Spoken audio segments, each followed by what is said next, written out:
beberapa problem dalam kepegawaian gitu ya. Kemudian terjadi PHK besar-besaran gitu ya di banking.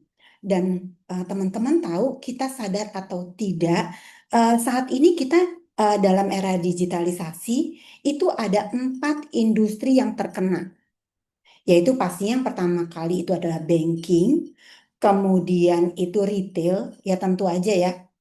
Jadi pasti lebih pilih pakai robot daripada manusia ya. Kemudian transportasi nih, kalau dulu rasanya aku beberapa puluh tahun lalu kalau mau nggak ada yang nganter nih, carinya Bluebird aja deh gitu. Mungkin lu teman-teman aware ada ekspres taksi.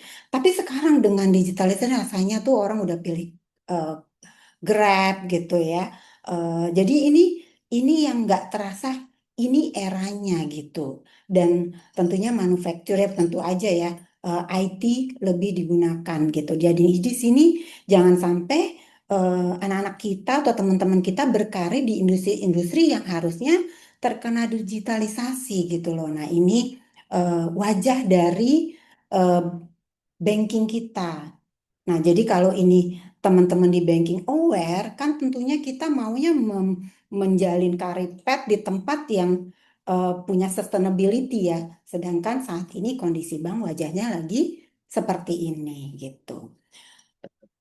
Oke, teman-teman, selanjutnya ini juga kita lihat ya, eh, era saat ini realitanya di banking itu ya kita bisa lihat nih di artikel ini bahwa bank-bank yang tadi melakukan efisiensi besar-besaran, pengurangan karyawan, penutupan cabang, kemudian eh, berbagai hal yang terjadi dikarenakan era digital ini telah merubah nih wajah industri perbankan kita secara signifikan.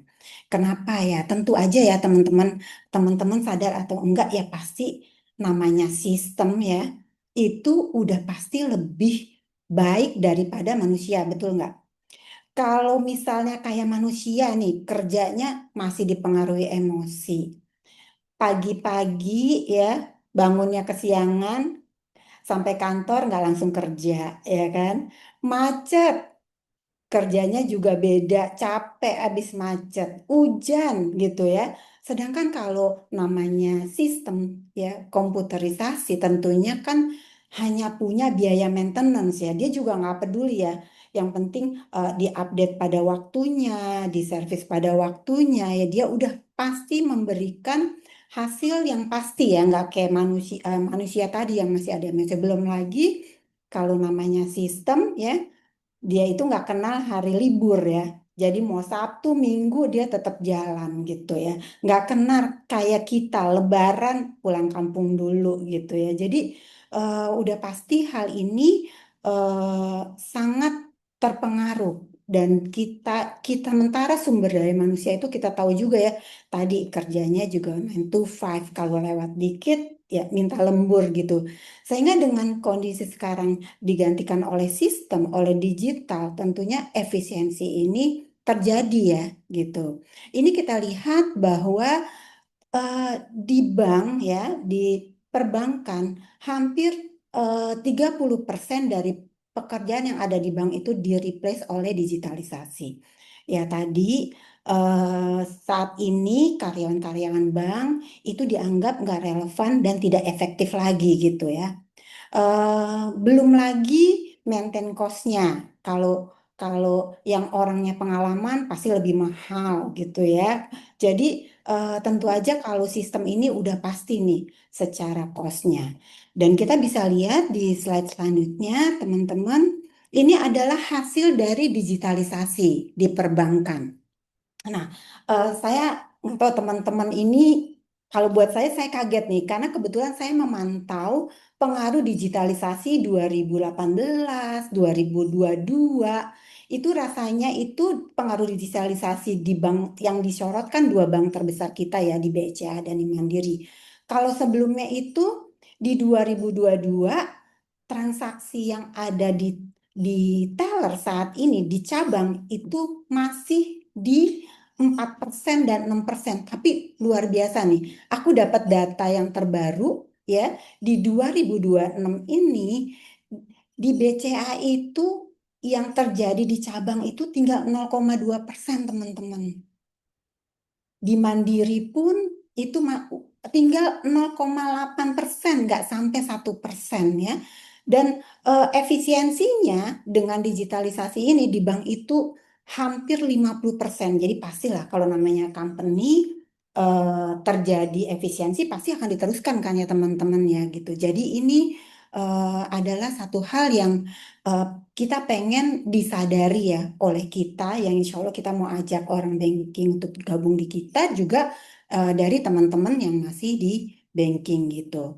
Sehingga kalau dilihat dengan kondisi ini, peran dari cabang konven itu semakin berkurang dan akhirnya kebutuhan terhadap pekerjaan-pekerjaan tradisional di dunia perbankan juga terus menurun gitu. Nih, pingin kasih lihat lagi nih, kita lihat sama-sama teman-teman.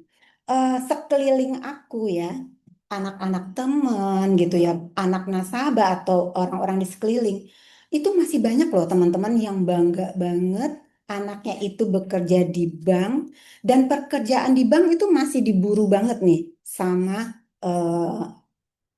anak-anak muda ya yang baru meniti karir gitu ya. Eh, dan sementara kalau kita lihat ya, kita ini mendapatkan data dari detik ya, bahwa berapa besar sih income yang didapatkan rata-rata di banking gitu ya. Jadi kalau kita lihat teman-teman di sini eh, untuk gaji dari teman-teman di banking eh, itu tergantung banyak hal ya.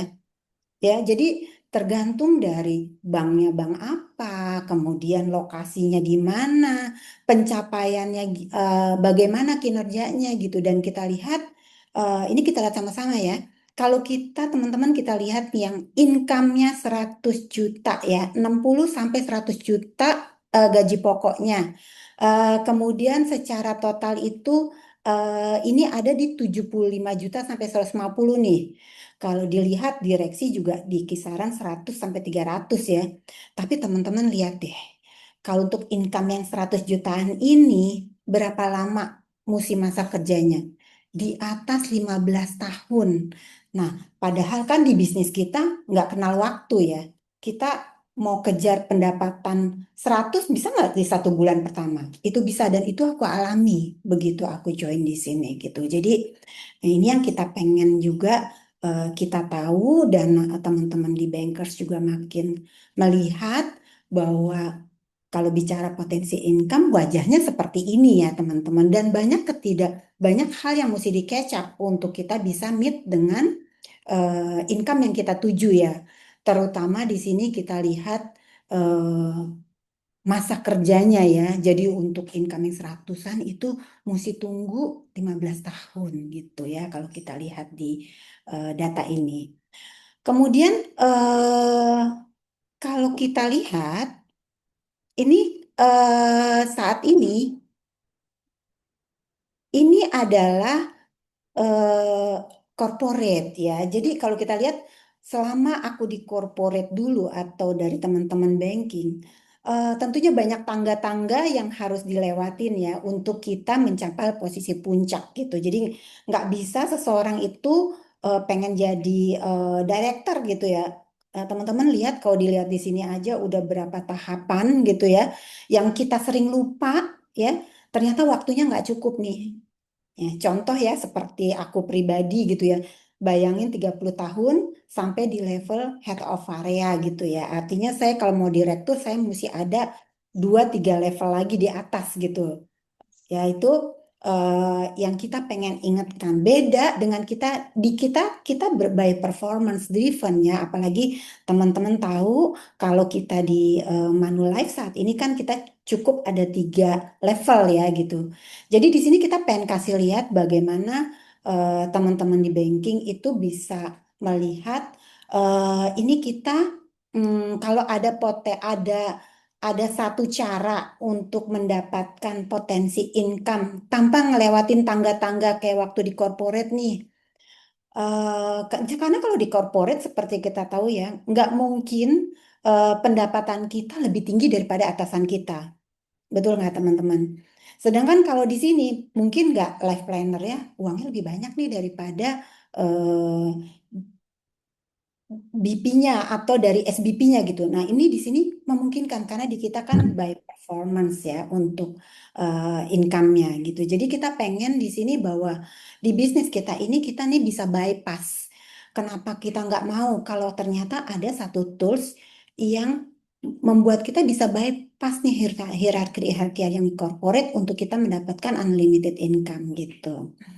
Eh, dengan kata lain, pertumbuhan penghasilan kalau di corporate yaitu tergantung dari jenjang jabatannya ya. Jadi kalau di sini tidak, tapi by performance driven gitu. Oke, kemudian selanjutnya teman-teman ini pingin kasih lihat juga, di sini nggak ada yang ditanda merah. Jadi kalau teman-teman merekrut tim dari banking, nah, mereka ini kalau kerja di banking, banking ini sekarang udah kayak supermarket, teman-teman. KPI-nya banyak banget untuk seseorang itu dapat bonus tahunan, untuk naik gaji, untuk punya performance yang bagus. Itu banyak banget apa parameternya gitu loh. Nah, ini biasanya di banking nih kita lihat di sini itu ada bobotnya nih. Jadi sengaja saya tandain merah, teman-teman. Jadi kalau di banking itu mereka sama mau jago jualan deposito, mau jago jual fundingnya. Tapi kalau dia nggak bisa jualan bank assurance, itu dia punya scorecard, disebutnya scorecard ya kalau di banking biasanya itu belum tentu bisa dinilai excellent atau bagus. Karena apa? Karena contoh di sini itu untuk bank assurance itu bobotnya 50% teman-teman. Jadi besar banget. Jadi kalau teman-teman punya tim dari banking, udah pasti dia biasa. Jualannya sama sama kita, yaitu jualan insurance gitu. Nah, eh, menurut saya, pengalaman saya, kenapa harusnya kita menjadikan bankers ini salah satu potensi kandidat tim kita. Karena bankers ini adalah paket lengkap ya. Menurut saya pribadi paket yang terbaik untuk kita rekrut menjadi tim kita. Karena banking ini, para bankers ini harusnya adalah calon SBP yang sangat potensial. Kenapa? Karena mereka sudah mempunyai background pengetahuan ya, baik dari sisi investment, baik pengetahuan dari sisi eh, produk-produk bank insurance, karena mereka juga melakukan penjualan dan bobotnya juga besar dan mereka juga sudah biasa nih bekerja ya di industri keuangan dengan sistem dan SOP yang terbaik gitu loh, yang baik gitu. Dan mereka juga biasa melayani nasabah dan untuk certain position ya mereka juga mempunyai database. Nah, masalahnya mereka itu sebenarnya itu kompensasinya belum mendapatkan yang sebanding dengan kontribusi yang mereka berikan. Karena berbeda ya. Kalau teman-teman di banking itu jualan bank assurance itu, mereka yang masuk ke penilaian bukan preminya, tapi disebut dengan revenue. Jadi kalau revenue itu, kalau biasanya dulu saya di tempat saya bekerja sebelumnya, itu kalau misal jualan FYP 100 juta. Yang diperhitungkan tuh cuma 40 juta karena cuma 40% dianggap sebagai revenue. Jadi pasti size tiketnya teman-teman di banking tuh besar. Karena mereka untuk dinilai 100 nggak bisa premi 100, tapi mereka mesti lebih besar karena yang diakui hanya 40% gitu ya. Jadi ini mungkin yang harusnya kita bisa lihat sebagai satu hal potensi bahwa teman-teman di banking ini benar-benar adalah paket lengkap kalau menurut aku. Dia harusnya ini adalah potensi kandidat kita yang terbaik gitu. Oke, dan selanjutnya ini adalah teman-teman di tim kami di Prolet Finansial.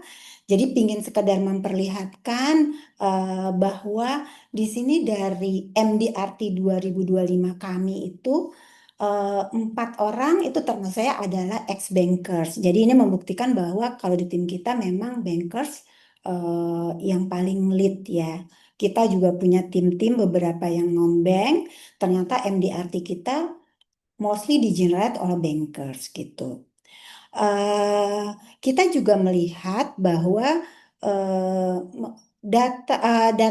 berdasarkan data gitu, ini contoh nih yang paling kanan Gita ya, ini kita rekrut baru aja beberapa bulan di 2025 dia udah langsung MDRT gitu. Nah ini mengukuhkan bagaimana bankers ini memang potensi kandidat yang terbaik gitu ya. Kemudian ini juga terjadi di tim kami, bagaimana fast track dari tim-tim yang backgroundnya sebelumnya dari banking ini bisa dalam jangka waktu di bawah 1 tahun. Jadi ini contohnya yang sebelah kanan 2 orang Gita dan Gita ini mereka dari LP ke BP itu di 6 dan 7 bulan. Begitu juga Mariana ini dalam 7 bulan sudah menjadi senior business partner gitu. Dan kalau bicara income, ya, ini adalah setiap tahun kalau kami di Prowell, kita setiap kick off itu kita akan membuat list income-income di tim kita yang best income setiap tahunnya. Jadi kita lihat dari 5 orang di slide ini, 4 orang itu adalah dari bankers gitu. Jadi kalau saya boleh menyimpulkan dari diskusi kita tadi ya, yang pertama tradisional banking merupakan sunset industry ya teman-teman. Jadi industri yang telah melewati masa puncaknya, masa puncak pertumbuhannya dan kini memasuki fase menurun. Sedangkan kita, bisnis kita di insurance itu merupakan sustainable karir, karir yang mampu bertahan terus, berkembang terus dalam jangka waktu yang panjang. Kemudian yang kedua, kandidat bankers merupakan kandidat yang terbaik, paket lengkap untuk bisnis kita dan para bankers ini tentunya merupakan potensial calon senior business partner kita dan mereka sudah memiliki pengetahuan yang kuat ya. Kemudian juga mereka sudah biasa bekerja di dunia keuangan dengan sistem dan SOP yang baik, mempunyai pengalaman melayani nasabah dan juga sudah memiliki basis customer gitu. Jadi yang eh, harusnya ini menjadi satu tools buat kita.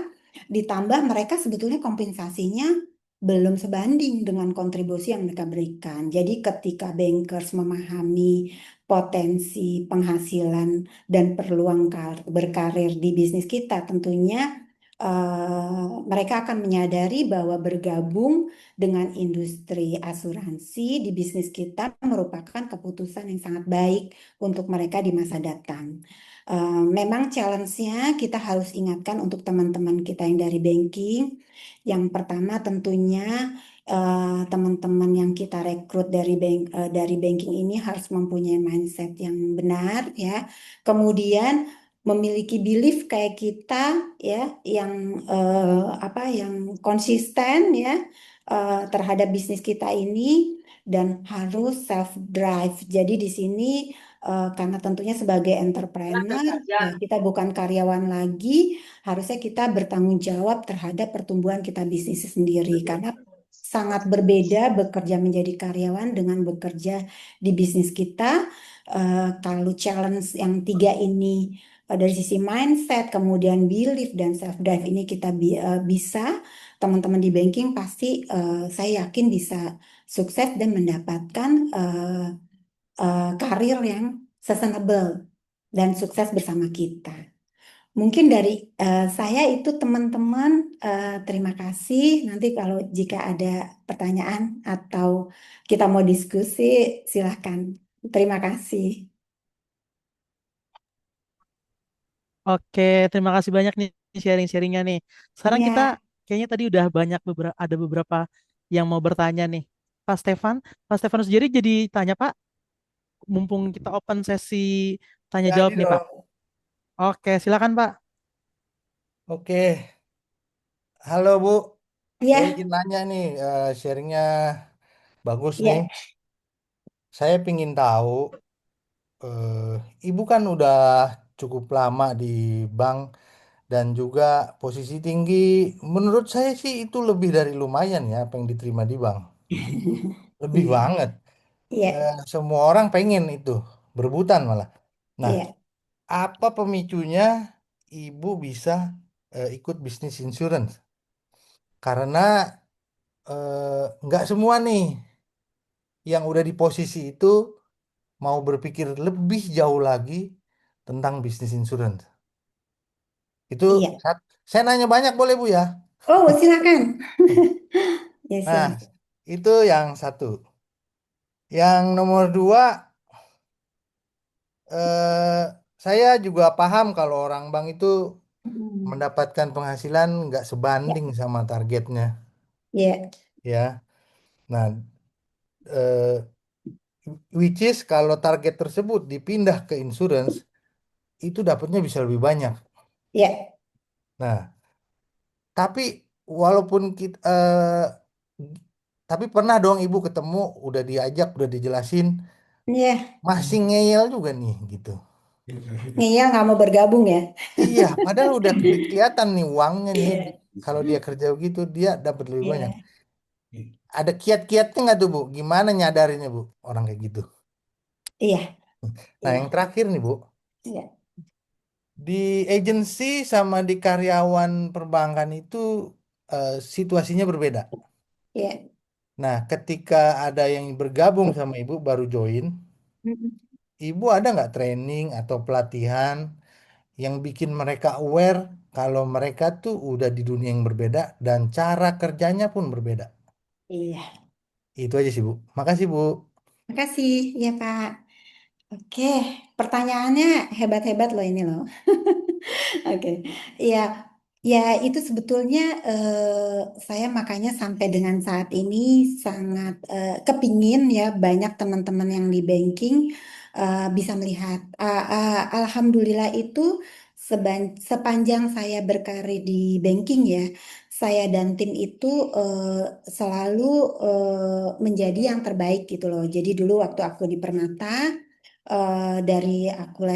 dari saya level RM kemudian menjadi BDM menjadi SBM menjadi area gitu saya selalu menjadi the best di tiap level ya in term semua semua bidang sih sebetulnya bukan hanya bank insurance tapi juga investment juga begitu juga funding alhamdulillah saya bisa selalu memberikan kontribusi terbaik dan kalau berbicara dari sisi bank insurance, ya alhamdulillah saya dan tim dulu juga selalu menjadi best nasional di bank gitu ya.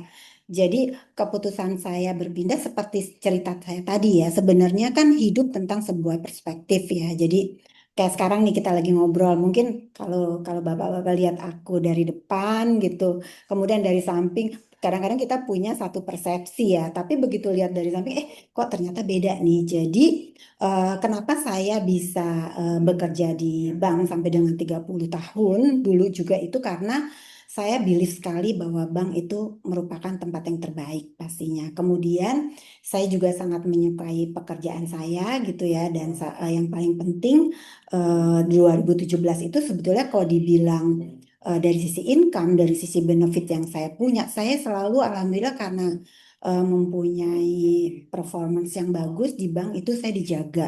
Saya pernah satu waktu itu pindah ke bank lain ya, itu saya ditahan, tapi akhirnya saya tetap pindah dan 8 bulan saya kembali lagi ke Bank Permata itu karena saya selalu berkali-kali di invite balik gitu. Jadi sebenarnya Saya ingin memperlihatkan bahwa bekerja di bukan orang harusnya bertanya, kenapa kok mau ya saya pindah ya, meninggalkan berbagai hal yang mungkin orang masih cari sampai sekarang loh, bukan 2017 aja gitu.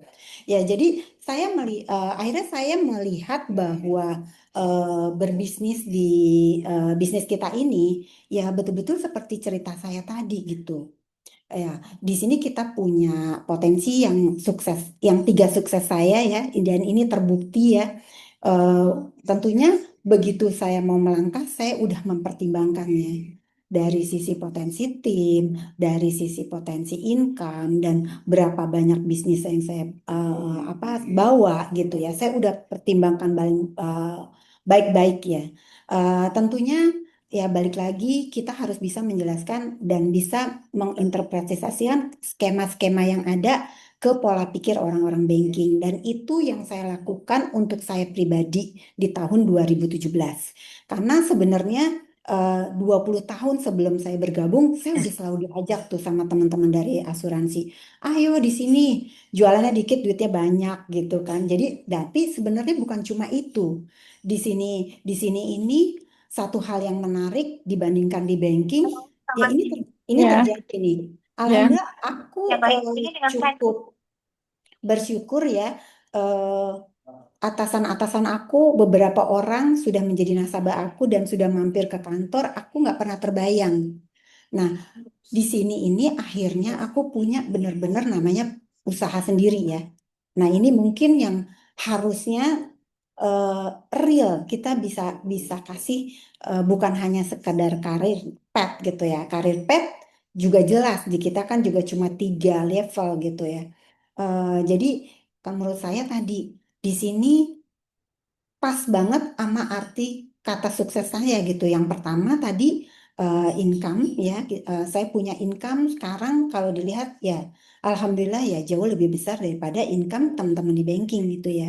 Kemudian yang kedua ya tadi aku punya kantor sendiri loh, karena lumayan kaget aku sebagai ex karyawan gitu pada saat aku di sini, Bu nanti perusahaannya namanya apa gitu. Nah ini kan kita kadang-kadang dengar cerita aja kayaknya sesuatu yang nggak mudah dicapai gitu ya.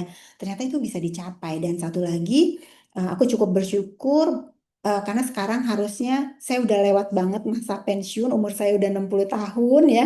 Kalau saya bekerja di bank pastinya udah bingung nih, udah pensiun mau ngapain lagi gitu ya. Dan sekarang alhamdulillah banyak hal yang saya dapat selama saya bekerja sekarang ini saya siapin tuh ya aset produktif ya aku punya beberapa aset yang aku bangun selama di sini jadi itu mungkin kenapa sebenarnya saya mau bergabung di insurance karena ya harusnya bukan cuma orang-orang yang udah nggak punya pilihan karena kan banyak banget kadang-kadang tuh kita melihat ya aku ajak invite orang yang mau ke sini kok kayaknya yang nggak sukses di bank ya gitu. Justru teman-teman harusnya pede menginvite orang-orang yang sukses karena harusnya orang-orang yang sukses potensi banget nih sukses bareng kita gitu. Nah ini juga nyambung sih pertanyaan yang kedua ya. Padahal targetnya gede tapi diajak sini nggak mau karena berarti teman-teman belum bisa menggambarkan nih potensi yang akan dapat di sini ya. Memang aku pribadi kita tuh bikin tool sendiri sih untuk ajak teman-teman di banking ya aku coba buat pola pikirnya seperti mereka berpikir gitu loh. Yang mereka pengen tuh apa gitu. Karena mereka masih belum sadar, belum aware. Makanya harusnya teman-teman di CAN juga yakin ya bahwa wajah dari perbankan udah seperti ini. Banyak banget teman-teman di banking justru sekarang saatnya.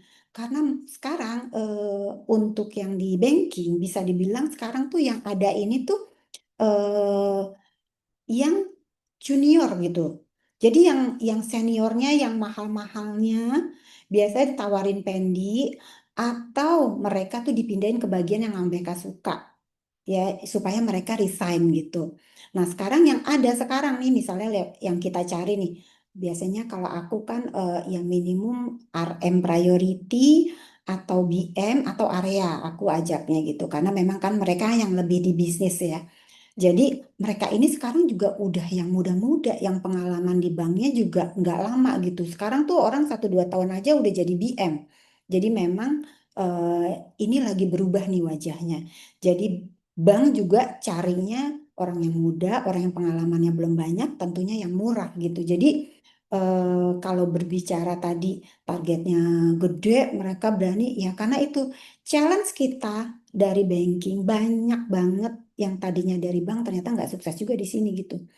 Karena pada saat nasabah itu kita di bank, kita ajak ya, kita tawarkan produk asuransi misalnya.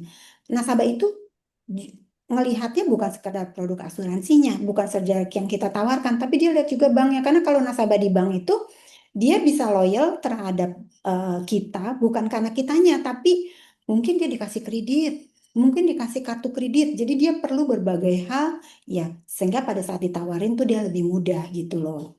Nah, jadi memang eh, kita juga mesti hati-hati memilih tim.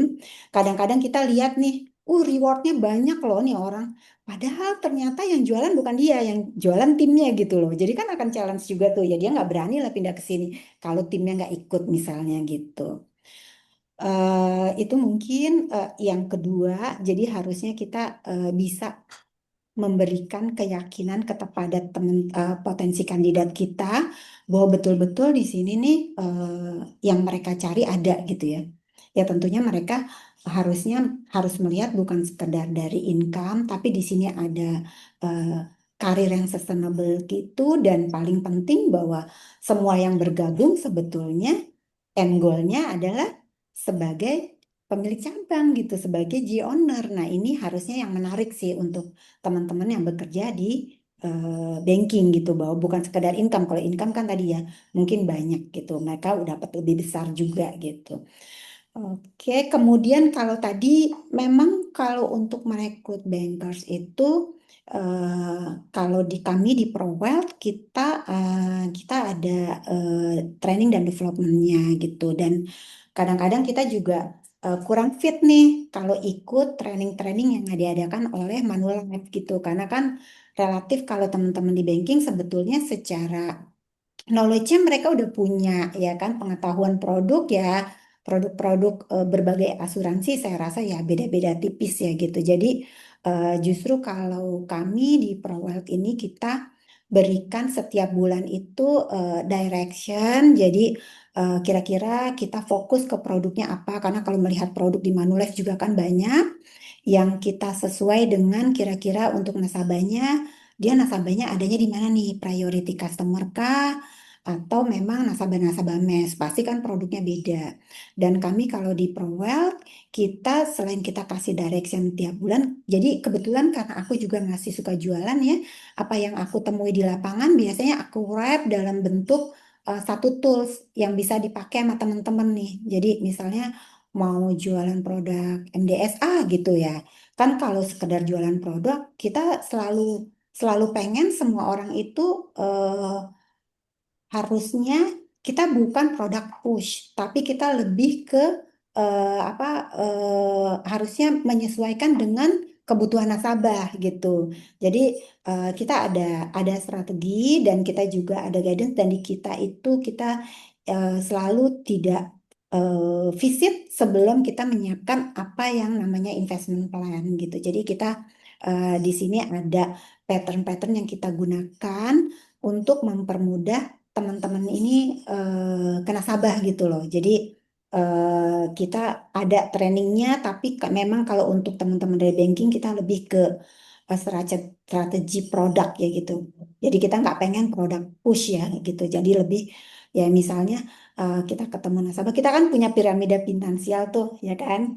Dari bawah ke atas, di bawah ada emergency fund, kemudian ada protection, setelah itu ada investment, ada passive income sampai legacy gitu. Jadi kita biasanya patternnya kita arahkan apa training dan developmentnya kita lebih gali ke situ. Jadi kita pingin teman-teman itu justru dengan mereka punya background dan mereka punya nasabah yang punya portfolio yang besar di bank, kenapa sih Bapak Ibu mesti nempatin di kita ya?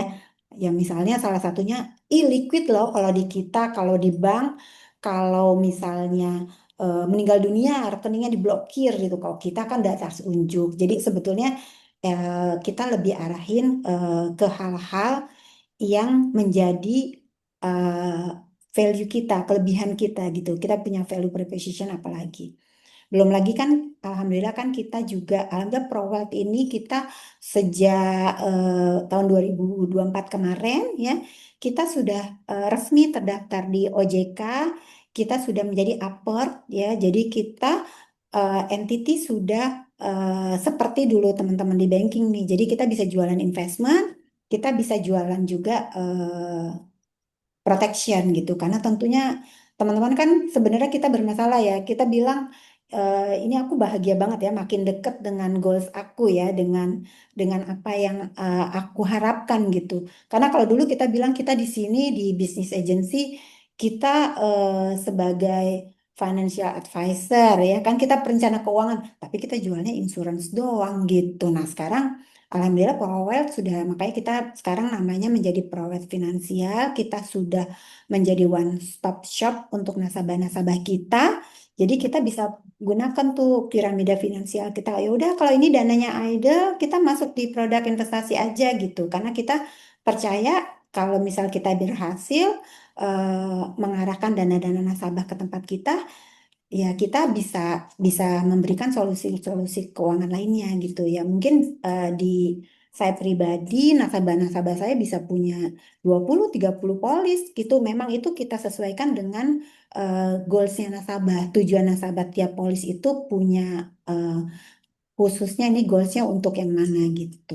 Jadi kita memang continue ya untuk development tim kita. Kita ada meeting bulanan, kita ada meeting weekly, kita juga ada meeting yang tim yang kecil-kecil gitu ya. Jadi kita memang pengen semua kita benar-benar siapkan supaya teman-teman ini bisa lebih cepat ya proses closingnya dengan customer. Kurang lebih seperti itu. Terima kasih, Bu. Iya. Oke, terima kasih Bu banyak Ibu. Yuli, apakah boleh nanya? Oh, boleh dengan senang hati. Gimana? Iya, selamat siang Bu Yuli. Saya dengan Selamat Atik siang. dari Purwokerto. Iya, Ih, ya ini. ampun. Kampungnya ibu aku loh, Purwokerto. Oh iya, di mana Bu Yuli? Nah, Di itu mana? dia. Aku cuma diajak sekali waktu kecil, jadinya, aduh, karena semua udah di Jakarta. Oh iya, saya di Baturaden nih dekat. Ya udah, Iya, mudah-mudahan ya nanti kapan-kapan ke sana ya. ya baik. Ibu, Iya. saya mau nanya. Saya Iya. juga eks perbankan juga, Oh ya. iya, berarti Usianya ya. usianya hampir sama juga karena baru pensiun di Lebih muda September dong, Bu. Iya, September lebih lalu. muda. Muda Iya. banget. Iya. Iya, Iya. 34 tahun juga di perbankan. Iya, iya, iya, Ya, Ibu. jadi Gimana? pertanyaan saya adalah gini, memang Heeh. betul yang disampaikan tadi bahwa semakin Mm-mm. ke sini perbankan itu semakin mengurangi karyawan. Salah Iya, satunya adalah ada yang penawaran pensiun dini, ada yang iya, dipindahkan ke tempat yang notabene benar. Beneran mereka ya, Bu ya? sebetulnya Iya, tidak bisa menjangkau gitu kan. Akhirnya iya, dia resign. Nah, iya, dari beberapa yang sudah resign, dari beberapa yang sudah mengundurkan diri, kan saya Mm-mm. penawaran nih untuk masuk ke Iya, Manulife, iya iya, kan? Dan iya. saya sejatinya juga tahu bahwa mereka pun sebetulnya butuh uang gitu loh untuk Mm, biaya mm-mm. hidup keluarga. Nah, pada Iya, saat saya penjelasan pun bahkan saya sempat mengumpulkan nih ceritanya kayak semacam reuni kecil gitulah. iya, iya, iya, Ada beberapa sampai 7-8 orang semua eks perbankan juga dan kebetulan saya iya, juga tergabung di dalam apa komunitas iya. Ladies Bankers. Nah, kena apa ya Bu? Ini saya minta masukan apa yang harus saya lakukan. Kenapa pada saat penjelasan mereka mereka antusias nih. Oh ya, oh ya, oh ya. Tapi pada saat saya follow up ulang, di mana saya follow up-nya adalah setelah kumpul adalah perorangan, itu selalu bilangnya nanti, nanti. Mm. Padahal saya sendiri paham bahwa mereka pun butuh duit, gitu loh. Iya, iya, iya. Kenapa kok mereka tidak berat?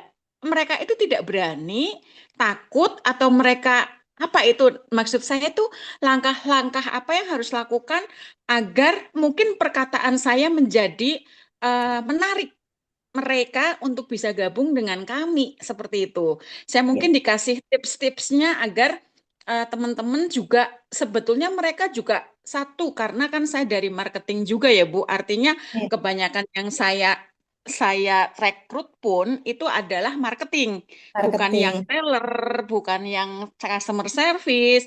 Artinya mereka pun sebetulnya sudah ditarget juga dengan Bank S gitu kan. Iya, iya, iya, Tapi iya. kenapa? Kenapa dan kenapa kok mereka itu masih belum berkenan gitu loh Bu. Barangkali Iya. ada tips dari Bu Yuli agar saya nanti bisa follow up ulang dan kemudian mereka bisa gabung. Mungkin itu pertanyaan saya Bu Yuli. Terima kasih. Baik, Bu Ati. Selamat ya, Bu. Waduh, udah lulus loh dari banking ya. Iya lulus akhirnya. Lulus cum Iya, laude. cum laude, iya. Iya, iya. Iya. Jadi kalau pengalaman aku ya memang momen tuh penting ya gitu ya. Terus karena apa kepercayaan diri orang itu berbeda-beda ya. Menurut aku banyak banget orang yang udah pensiun itu kayak keberaniannya itu nggak ada. Tapi harusnya ya kalau kita berpikir kan namanya pensiun ya nggak ada resiko. Kenapa sih nggak mau juga gitu ya? Itu happen sih Bu gitu. Jadi makanya kalau aku sebenarnya eh, lebih sukses itu pengalaman aku justru merekrut yang masih eksis Bu. Nah kan Bu Ati ini harusnya manfaatin nih baru keluar nih. Berarti Bu Ati tahu dong RM terbaiknya, BM terbaiknya. Justru kalau aku yang aku tuju tuh lebih yang masih masih bekerja gitu loh Bu. Karena menurut aku Ya, tuh mohon oh, mohon izin, maaf, iya, mohon izin saya potong. Jadi gini, iya. kalau untuk yang masih eksis itu riskan ya, karena begitu mereka manajemen tahu, pasti langsung di-cut seperti itu, Bu.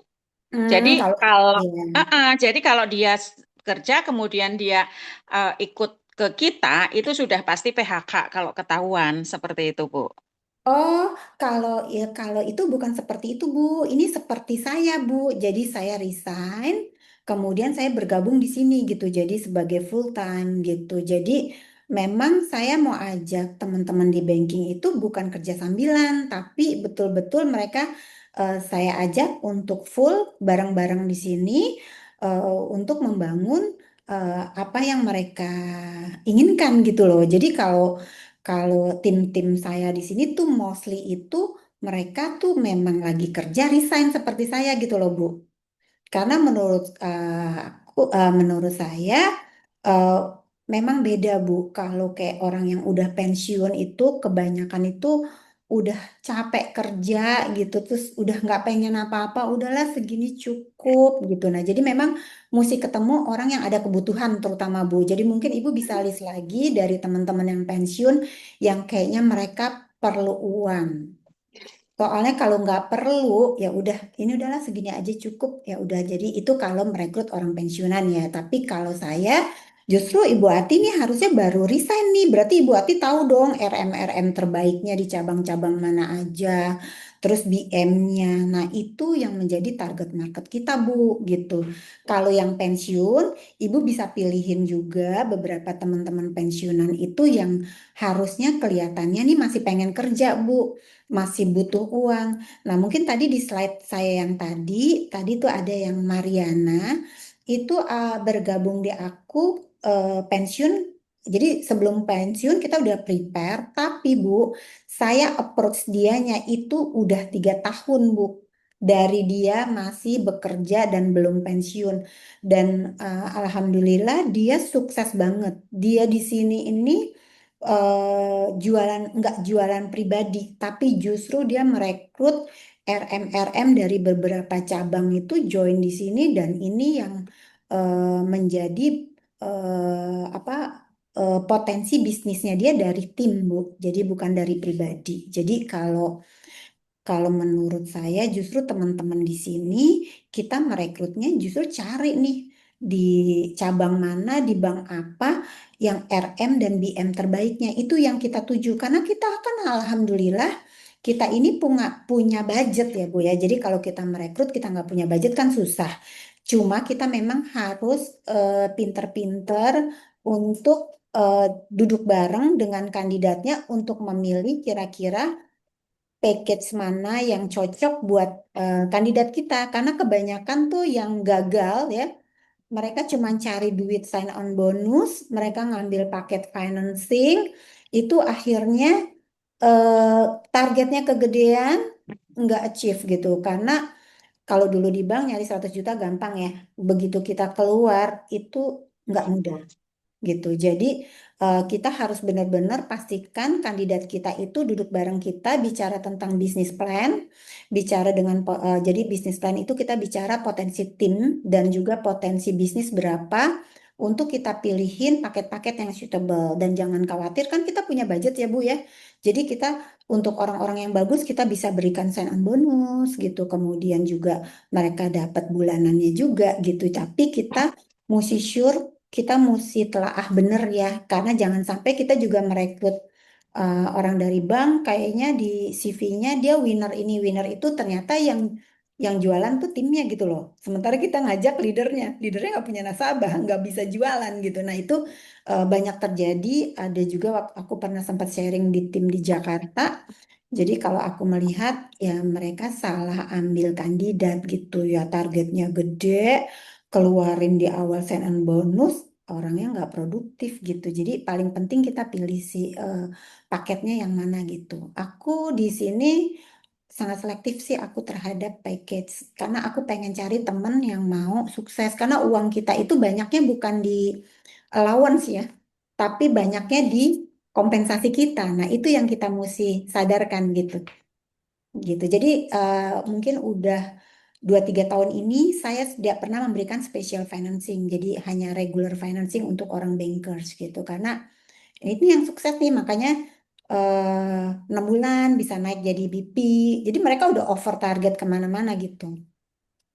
Nah, memang kita akan bersaing sih dengan agensi yang lain di antara sesama Manulife atau juga dengan kompetitor karena kadang-kadang ya teman-teman tuh fokus memberikan sign on bonus di muka besar ya. Karena saya udah pengalaman mengalami sendiri ya, itu target besar banget dan rasanya itu kurang achievable gitu.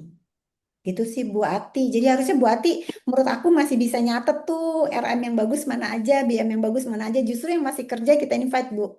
Kalau yang udah pensiun memang mesti di list lagi. Karena kadang-kadang tuh pola pikirnya juga ya alhamdulillah aku kerja terus ya mungkin jadi masih bisa kayak gini ya. Beberapa teman-teman tuh yang udah pensiun juga cara berpikirnya juga berbeda sih Bu. Jadi kurang struggle gitu loh Bu. Kurang driven gitu loh. Jadi justru kalau aku pengennya teman-teman tuh justru ambil yang lagi aktif si RM-RM-nya karena kita kan punya punya budgetnya untuk merekrut mereka ya. Nah, bagaimana kita bisa memberikan insight ke mereka bahwa ini benar-benar beneran loh ini kita bisa sukses dan bisa mempunyai karir yang sustainable di tempat kita gitu. Baik, Iya, terima kasih, Yuli. makasih Bu Ati. Mau Ya. tanya, Silakan Silakan Pak. Pak Yogi. halo, halo Bu Yulisar. Halo Pak Yogi. Ya.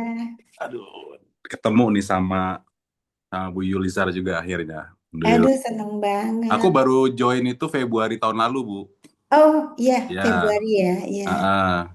sebelumnya saya di perusahaan sebelah 20 tahun. Dulu Hmm. saya juga di banking, tapi nggak secercah Ibu lah. Saya dulu Nah, terakhir cuma di customer service, Bu. keren berarti Pak. Bisa sampai di sini ini semua orang-orang hebat loh kayak di sini. Nah, itu tuh Bu yang saya mau diskusi. Tapi nanti mungkin kalau bisa diizinkan bisa diskusi lebih lanjut Bu, nggak cuma hanya di Zoom ya. Karena Boleh, kan Insya Allah. saya juga pegang budget kan, budget rekrut kan. Iya, Dan iya. ini memang satu hal yang buat saya memang plus minus, ya kan. Hmm. Nah, kalau saya tertarik tuh tadi yang Ibu bilang ya, bahwa dari pertama mindset, belief, sama terakhir apa Bu? Tadi aktivitas ya? Apa?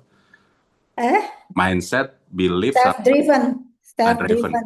Jadi kan kita di sini entrepreneur kan. Jadi Ya, kadang-kadang tuh teman-teman dari bank itu, ya itu kenapa mereka nggak sukses?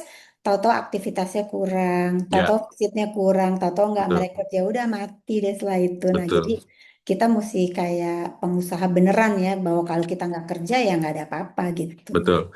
Iya. Jadi kalau saya tuh udah banyak, kebetulan juga di tim saya juga banyak orang bankers juga, ya kan, yang sekarang maupun yang di company sebelumnya. Tapi Iya. beberapa saya pengen maksudnya dapat insight ya dari Bu Yulisar ya, karena eh, waktu ketika orang bank ini kan punya satu apa namanya potensi bagus, Ya. komunikasi juga bagus, ya Iya. kan. Terus kemudian trusted ya, nasabah tuh trusted sama sama orang-orang bankers tuh luar biasa. Nah, cuman tantangannya yang sering kali saya temui ini kan, dulu juga saya kan istilahnya nasabah tuh deket ya. Terus ketika ya kalau saya bilang tuh istilahnya sakti lah Bu, ya sakti. Nah, tapi ketika terjun di insurance, ya ini kesaktiannya hilang semua Bu. Banyak. Kesaktiannya hilang semua, ya kan. Saya maksudnya berkaca ya sama diri saya, sama beberapa tim juga ya. Memang nggak semua, memang nggak semua. Tetapi dulu tadi makanya saya senang banget tuh Ibu yang driven ya. Karena waktu itu memang saya ketika saya di driven, ketika saya lompat dari bank, saya betul-betul kan itu benar-benar ngundurin diri, nggak dapat apa-apa. Terus Iya. saya nggak dapat SOB juga ketika masuk ke asuransi. Dan saya di driven itu untuk merubah hidup saya, ya kan? Merubah hidup saya. Nah, sementara ketika saya menjalani ini ya, maksudnya saya banyak merekrut orang bank. Kadang-kadang ketika saya datengin aja udah takut, ya kan? Udah, Yogi datang gitu kan. Udah takut aja gitu kan, udah takut ya kan, takut direkrut, ya kan. Terus kemudian yang sudah terekrut juga ya, tadi ya Bu, yang tadinya apa namanya kalau di nasabah itu luar biasa luwes, ya kan. Ketika saya beberapa dampingin ya, ketika saya dampingin joint field, kenapa jadi nggak luwes gitu kan? Ya itu tadi saya bilang, kesaktiannya tuh hilang, ya kan? Nah mungkin dari Bu Yulisar ya, maksudnya Bu Yulisar juga banyak kan, banyak merekrut teman-teman dari banking kan. Jadi bisa insight juga buat saya, bagaimana, karena kan ya itu tadi Bu, yang Ibu bilang bahwa harus ketika mindsetnya dirubah kan. Harus aktivitas dulu didatengin nasabah, sekarang harus datengin nasabah gitu kan. Terus kemudian mereka dulu istilahnya leads-nya itu kan dikasih, sekarang mereka harus cari leads, ya kan. Nah, apa yang Bu Yulisar maksudnya tanemin ke mereka sih, supaya mereka juga bisa produktif, nggak takut lagi, nggak sungkan lagi, ya kan. Dan yang paling penting ketika kita offer ke mereka satu hal yang baik, ya kan, which is itu entah SOB, entah yang tadi Bu Yulzari bilang bahwa SOB allowance itu kan cuman bahagian kecil kan. Iya. Bahagian besarnya kan sebetulnya ada di depan nanti 5, 10 tahun, bahkan 20 tahun kemudian. Nah, Iya. tipsnya dari Bu Yulisar dong Bu, saya maksudnya biar bisa ngedrive teman-teman ya, teman-teman bisa produktif dan bisa capai itunya. Thank you Bu. Thank you Pak, thank you Pak pertanyaannya. Jadi kalau menurut saya yang pertama pasti kita mesti building trust team kita ya Pak ya terhadap kita ya. Itu kenapa kalau menurut pengalaman aku pribadi, ya aku selalu saja seluruh leader di sini itu tetap harus MDRT Pak gitu. Jadi aku pribadi juga sampai saat ini juga masih melakukan penjualan pribadi. Maka dari 2017 sampai dengan sekarang aku selalu minimum COT ya gitu ya. Jadi eh, aku banyak dapat hal juga saat aku benar-benar melakukan penjualan sendiri. Dan sebenarnya menjadi MDRT itu menurut aku itu menjadi satu hal yang harus gitu karena kita harus menjadi role model dari tim kita, itu udah pasti gitu. Kemudian dengan kita tetap beraktivitas sendiri, aku banyak dapet cara-cara yang aku berikan ke tim aku, Pak. Jadi misalnya aku udah berhasil nih sukses menjual produk dengan cara ini. Nah, nanti kalau aku karena kebetulan yang aku lakukan sama saat aku bekerja di bank, aku selalu bikin tools-tools untuk tim aku. Jadi untuk produk ini apa, mungkin kayak eh, nggak tahu teman-teman udah dapat belum yang dari Pak Harsa tuh yang tabungan haji itu sebetulnya itu aku punya tuh Pak. Jadi Hmm, hmm, aku kebetulan dapat nasabah travel dan aku bilang aku punya tabungan haji. Padahal itu kan bukan produk haji ya, itu adalah hmm. produk Misya gitu. Mission. Nah sekarang itu dipakai sama Pak Harsa untuk kita Hmm, semua ya. Kalau aku sih nggak mau pelit berbagi ya, karena kan apa dengan senang hati kalau teman-teman juga bisa sukseskan. Jadi, nah, aku bikin tool-tool seperti itu buat tim, Pak. hmm, Kemudian kembali tadi, mesti building trust-nya bahwa kita menjadi role model mereka. Kemudian kalau di Prowed, saya melakukan semua yang dilakukan di bank. Jadi kami setiap bulan itu seluruh tim itu kita collect apa yang namanya pipeline hmm. per tim per individu. Jadi kita berangkatnya bukan kayak dulu di banking kan target kamu berapa, tapi kan kalau yang financing kita bisa pakai acuan targetnya, Pak. Ya. Jadi itu benar-benar setiap bulan kita compile, kita punya sistem sendiri itu pipeline masing-masing. Nah, Hmm, nanti sebelum itu ya tentunya tiap tim akan berdiskusi yang sama nih dengan timnya. Nah, tiap hmm, bulan selain pipeline kita tuh udah minta komitmen mereka masing-masing. Jadi mereka ingin berapa gitu. Kalau aku biasakan bukannya harus berapa, tapi mereka pengen berapa. Nah, tapi hmm, setiap bulan di awal bulan saya udah siapkan Pak. Jadi bulan ini kita fokus produknya apa. Biasanya aku sesuaikan dengan campaign yang ada atau kebetulan aku juga bisa punya tambahan campaign atau kebetulan aku melihat satu peluang nih. Ya, misalnya contohnya, oh sekarang nih market lagi turun, berarti kalau teman-teman mau masuk produk misalnya yang MDSA limited nih, kan kalau untuk banking mungkin MDS limited tuh menurut aku cukup menarik ya gitu, karena hmm, hmm, secara preminya kita bisa big case, kemudian dari sisi komisionnya juga 25%, jadi biasanya aku juga kita bareng-bareng duduk, kita diskusi dan biasa aku udah siapkan kira-kira bulan ini kita fokusnya di mana aja gitu loh Pak. hmm, Gitu. hmm, Jadi ya pastinya leadernya bisa join visit selalu. Saya pun bisa aja join visit dengan LP dengan BT kita selalu terbuka untuk sama-sama dan di tim kami kita bisa aja cross tim gitu loh. Ternyata nih hmm, nasabahnya cocoknya ke sini gitu, tapi memang kita punya beberapa yang kita berikan modal ke teman-teman.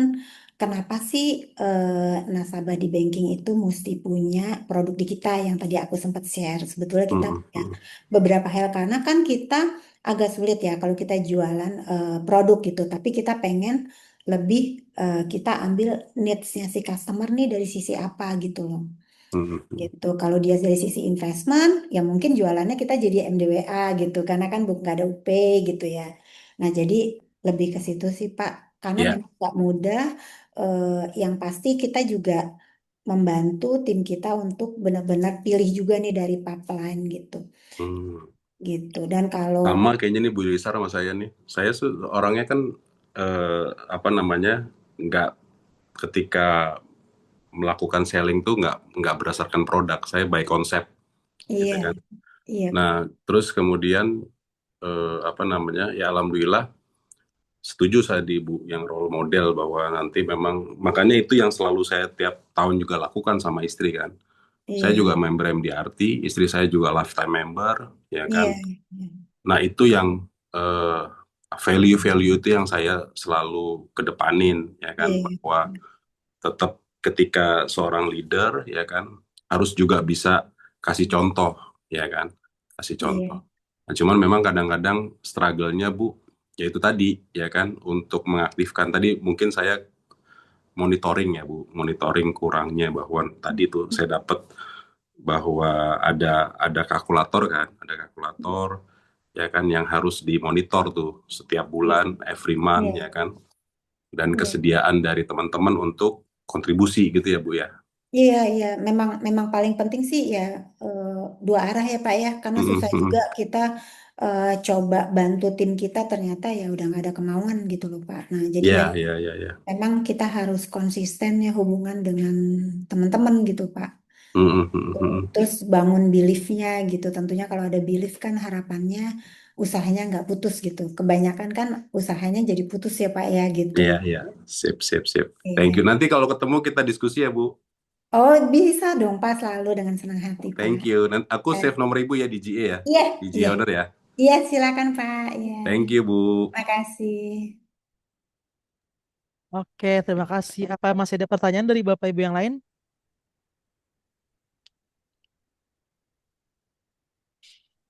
Kalau misalnya sudah tidak ada, Iya, kita akhiri kali ya Bu ya untuk sesi siang hari ini ya. baik. Iya, terima kasih Pak. Oke, mungkin dari Paniko masih ada mau. Halo, Oke, ini ada iya, dari Paniko nih kayak.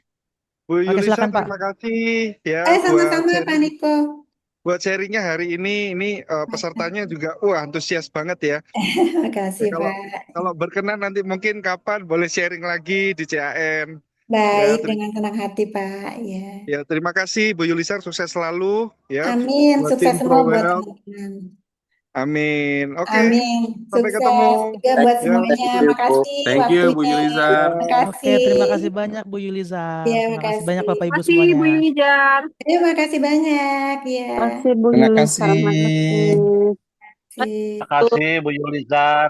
Sama-sama, makasih semuanya.